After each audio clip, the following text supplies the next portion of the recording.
Alan Stuart Blinder, born October 14, 1945, is an American economist. He serves at Princeton University as the Gordon S. Rentschler Memorial Professor of Economics and Public Affairs in the Economics Department, and Vice Chairman of the Observatory Group. He founded Princeton's Griswold Center for Economic Policy Studies in 1990. Since 1978 he has been a research associate of the National Bureau of Economic Research. He is also a co-founder and a vice chairman of the Promontory Interfinancial Network, LLC. He is among the most influential economists in the world according to Ideas, RePEc, and is considered one of the great economic minds of his generation.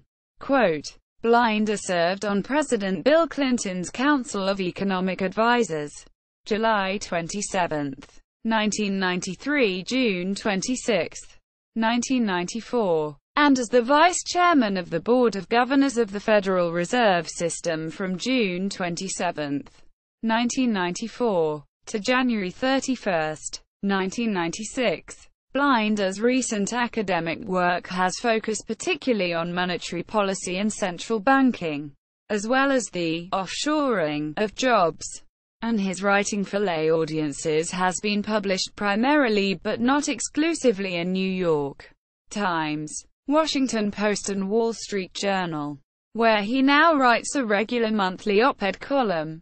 His latest book is After the Music Stopped, published by Penguin in January 2013.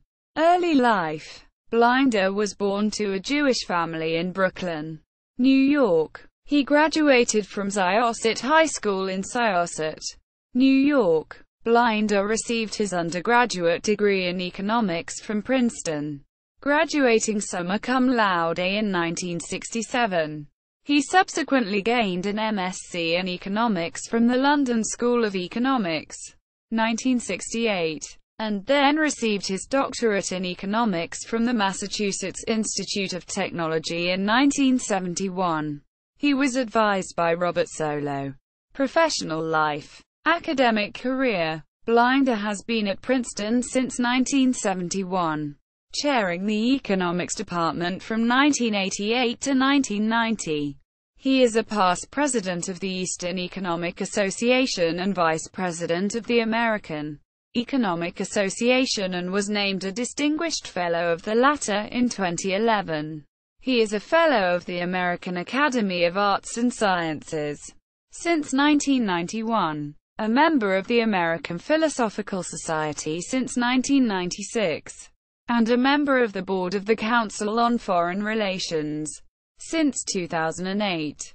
Blinder's textbook Economics, Principles and Policy, co-written with William Baumol, was first published in 1979 and, in 2012, was printed in its 12th edition. In 2009, Blinder was inducted into the American Academy of Political and Social Science for his distinguished scholarship on fiscal policy, monetary policy and the distribution of income, and for consistently bringing that knowledge to bear on the public arena. Quote, he is a strong proponent of free trade. Blinder has been critical of the public discussion of the U.S. national debt, describing it as generally ranging from ludicrous to horrific.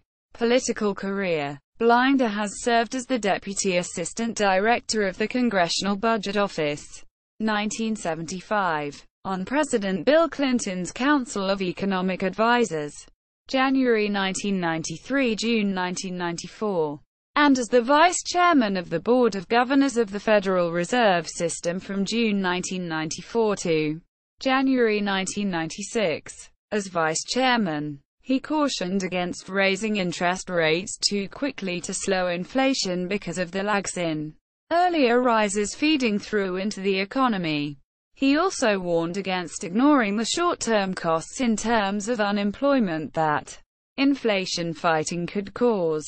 Many have argued that Blinder's stint at the Fed was cut short because of his tendency to challenge Chairman Alan Greenspan. Economist Rob Johnson, who watched the Blinder ordeal, says Blinder made the mistake of behaving as if the Fed was a place where competing ideas and assumptions were debated. Sociologically, what was happening was the Fed staff was really afraid of Blinder.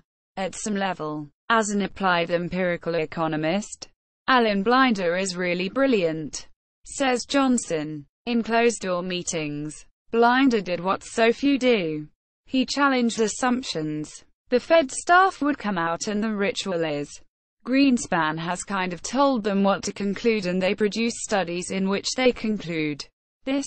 And Blinder treated it more like an open academic debate when he first got there, and he'd come out and say, well, that's not true. If you change this assumption and change this assumption and use this kind of assumption, you get a completely different result. And it just created a stir inside. It was sort of like the whole pipeline of Greenspan arriving at decisions was disrupted. Quote, this put him in conflict with Greenspan and his staff. A lot of senior staff were pissed off about Blinder, how should we say, not playing by the customs that they were accustomed to. Johnson says, he was an advisor to Al Gore and John Kerry during their respective presidential campaigns in 2000 and 2004. Cash for clunkers.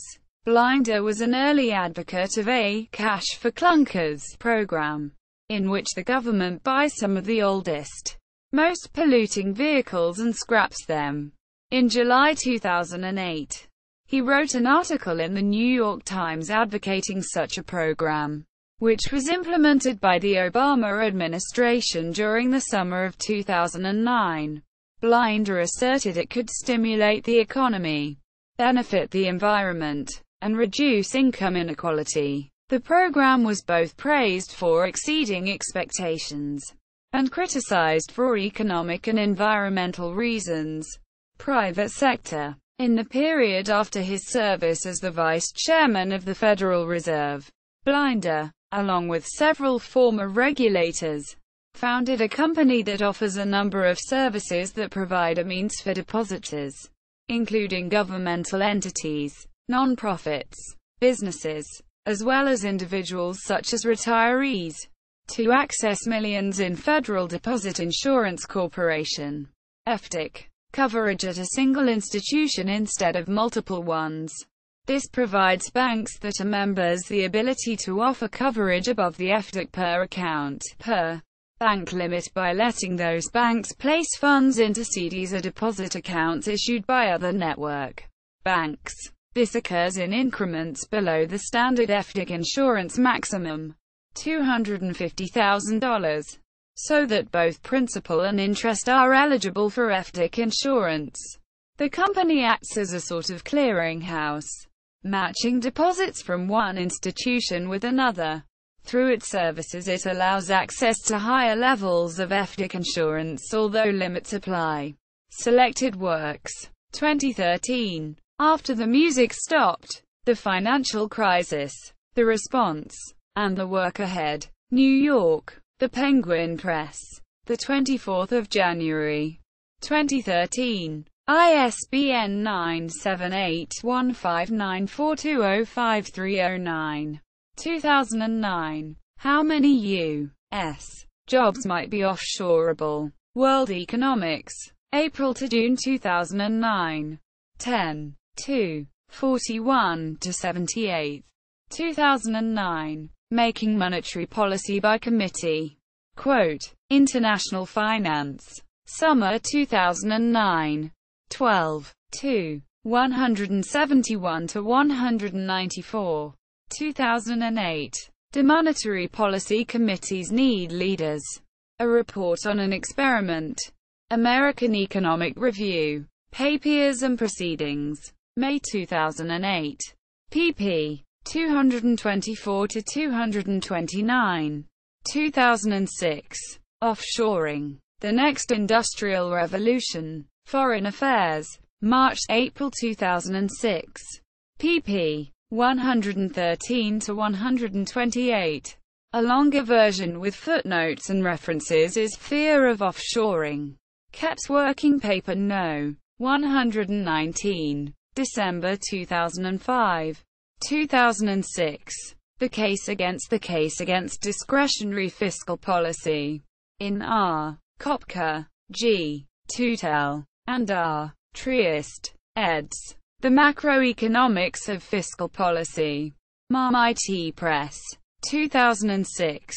Forthcoming. pp. 25-61. 2004. The Quiet Revolution. Yale University Press. 2001. With William Baumol and Edward N. Wolfe. Downsizing in America. Reality, Causes, and Consequences. Russell Sage Foundation. 2001. With Janet Yellen. The Fabulous Decade. Macroeconomic Lessons from the 1990s. New York. The Century Foundation Press. 1998. With E. Canetti, D. Labo, and J. Rudd. Asking About Prices. A New Approach to Understanding Price Stickiness. Russell Sage Foundation. 1998. Central Banking in Theory and Practice. MIT Press. 1991. Growing Together. An Alternative Economic Strategy for the 1990s. Whittle. 1990. Ed. Paying for Productivity. Brookings. 1989. Macroeconomics Under Debate. Harvester Wheatsheaf. 1989. Inventory Theory and Consumer Behavior. Harvester Wheatsheaf. 1987. Hardheads. Soft Hearts. Tough-Minded Economics for a Just Society. Addison Wesley. 1983. Economic Opinion. Private Pensions and Public Pensions. Theory and Fact. The University of Michigan. 1979. With William Baumol. Economics. Principles and Policy. Textbook. 1979. Economic Policy and the Great Stagflation. New York. Academic Press. Co-edited with Philip Friedman. 1977. Natural Resources. Uncertainty and General Equilibrium Systems. Essays in Memory of Raphael Lusky. New York. Academic Press. 1974. Toward an Economic Theory of Income Distribution. MIT Press. Blinder's Princeton homepage. Academic articles. Op-eds. After the Music Stops. The Financial Crisis. The Response. And the Work Ahead of Penguin publishes. Promontory Interfinancial Network. LLC. Alan Blinder on Charlie Rose. Works by or about Alan Blinder in libraries. WorldCat Catalog. Alan Blinder collected news and commentary. The New York Times. Alan Blinder collected news and commentary. The Wall Street Journal. Statements and speeches of Alan S. Blinder. Blinder. Alan S. 2008. Keynesian Economics. In David R. Henderson. ed. Concise Encyclopedia of Economics. 2nd ed. Indianapolis. Library of Economics and Liberty. ISBN 978-0865976658. OCLC 237,794,267.